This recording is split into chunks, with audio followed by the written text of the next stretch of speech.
Hello YouTube, you're tuned into T-Rex TV, and oh boy, I hope I have enough time for this commentary because I have been watching COD Championships all day.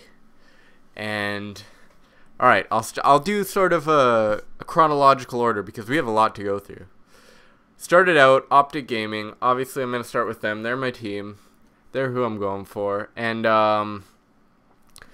anyways, they're playing Mind Freak first, destroyed them in Hardpoint, which I'm actually really impressed with Optic. Their Hardpoint has gotten a lot better since MLG Dallas. That's for dang sure. But destroyed them in Hardpoint, but I was actually surprised because Mind Freak was exceptionally good at Search and Destroy. They actually, when they played Furico All-Stars, they beat them in the Search and Destroy map, which, you know, coming from Australian international team, you don't really expect them to beat some of the top North American teams, but they had a good Search and Destroy. I mean, they're out, but you know, they were one of the better international teams, I'd say. And so yeah, Optic Gaming took every game in their pool, so they 3-0'd their pool. Furico Impact obviously 3-0'd their pool. Quantic, which I believe qualified through league play, which has like Fizz and I can't remember who else on that team. I just know Fizz. They 3-0'd NVS, which is the other team I'm going for. I'm going for Optic and Envy. They 3-0'd. So that was good, and sorry about the Skype sounds. So yeah, everything was cool. And actually, what I want to talk about the most is Unite. Like, I didn't really expect much from Unite because they were pretty much a pickup team. Like, they did have, like, pretty much it was Prophecy. Like, it was a prof team. It had Shane, I think Tommy and Gunshi from Prof. And then it only had Clayster from actual Unite. So I didn't really expect them to do that well just because they had to put their team together so quick. And it's just not the same like that, right? They're out. And Quantic apparently just destroyed them. I didn't watch that game, but there are people in the chat saying that kind of stuff. And yeah, some of the matches were kind of funny, like Complexity playing SSOF, which I think was a Brazilian team. That got a little out of hand. I honestly thought they were gonna 250-0 them on the Hardpoint map. It was just ridiculous. SSOF, well, they knew they were already out, so I think they were just clowning around because they're using riot shields and snipers pretty much. So I'm not gonna like rate them, judge them on that because I don't think they really cared. But also, what was the other team? I can't remember now. SSOF, and there was another international team. SSOF wasn't from Brazil. SSOF was from South Korea. No. The other team was from South Korea. Sorry, I'm forgetting all these international teams. There was another team from South Korea, I believe, that played Complexity. Or you know what? I'm not even gonna talk about that. I can't even remember. I've been watching live streams all day since the time they started to the time they just ended. So I'm not even gonna try and remember that. One of the craziest things I saw today, I'm going to be honest, it was Curse Gaming getting knocked out of the tournament by a Puerto Rican team called The Last Stand, or The Stand, not The Last Stand, The Stand, and it was crazy matches. Curse won the hard point.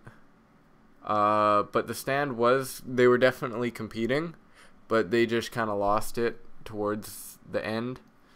And then the S&D was really close. They were kind of swapping rounds, but the Stand took that. I believe it was 6-4, maybe 6-4, 6-5. I think it was 6-4 actually.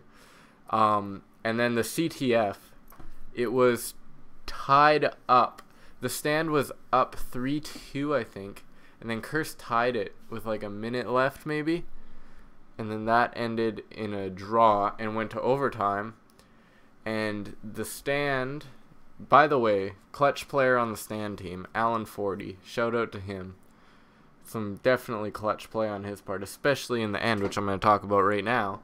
In overtime, they used stopwatch, so I'm going to explain that. Once in overtime, there's basically 2 rounds. So if someone caps, so the first round ends either when the time runs out or someone caps, and if one team caps, then the other team, then a new round starts, and the other team has the amount of time that it took the winner of the last round to cap. They have that amount of time to cap this round. I don't know. It's hard to explain, but it's really simple when you actually watch it. But yeah, so the stand, I keep wanting to say the last stand. The stand capped in like 4 minutes or something, which is a long time. So Curse had a lot of time to cap in the second overtime round. But if the stand capped, the game ended. So if the team who capped the first overtime round caps again in the second round, the game's over. That team wins. And Curse was like feet away, like not even, like maybe like 5 feet away from capping and winning that and staying in the tournament. And ALLENNN on the stand pulls the flag.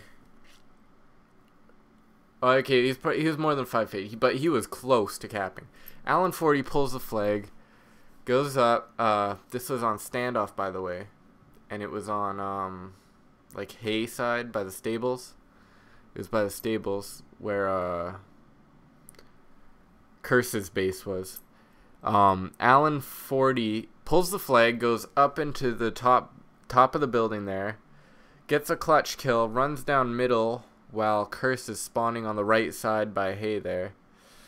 One of the players off the stand, I believe it was Paralyze, might have been one of the other ones, don't quote me, gets the kill on the flag, returns the flag, ALLENNN runs back for the cap, and the stand knocks out Curse. I was on the edge of my seat. There were definitely a lot of mistakes made in that whole CTF game, which people were pointing out in the chat. But overall, it was a very exciting game, and I really, really enjoyed watching it. And I'm super excited to see what tomorrow brings. By the way, tomorrow's my birthday. I'm turning 19, which in BC, Canada, legal drinking age. We're going to have some fun tomorrow. For the live comm, I want to do something special, but I don't know what I'm going to do. I want to do something that involves the COD Championships. I might just do a vlog. We'll see what happens tomorrow. I'll decide tomorrow. It's kind of late. Well, not that late. It's only like 10 o'clock. But I don't really stay up that late. But tomorrow's going to be crazy. Definitely going for Optic Gaming. Envious, my second place team. I was actually going for Rage. Like, I didn't want them to beat Optic or anything, but I would have enjoyed seeing them take out Farico All-Stars because Rage actually has a very, very, very good Halo player by the name of Ogre 2. Actually, like, the best Halo player, in my opinion. And, yeah, I like that guy. I was hoping to see them go far. But they didn't do very well. Like, they did decent, but not as good as, obviously, some of the higher-end teams like Farico Impact, Optic Gaming, that kind of thing. But I'm definitely very, very excited to see what tomorrow brings. And it should be fun. If you guys don't know about how to watch the Call of Duty Elite or Call of Duty Championships, go to callofduty.com, and in like, it's a bit low on the page on the left side, you'll see Call of Duty Championships. Just click on that. That'll take you to the alpha stream. And oh, actually, if you don't want to do that, just go to Twitch TV twitch.tv/Call of Duty Alpha. Sorry about the screen went dark here. I was pressing buttons to try and not make it go dark. It didn't work. I don't know what's going on. But go to twitch.tv/Call of Duty Alpha. There's also, there's like 5 different streams all the way to Echo, I believe. So Alpha, Beta, Charlie, Delta, Echo. Alpha, Beta, Charlie, Delta, Echo. Yeah. Any one of those, just call it /Call of Duty, Alpha, Beta, Charlie, Delta, Echo, and you'll get one of the streams with one of the teams playing. But anyways, this is the end of the video. Have a good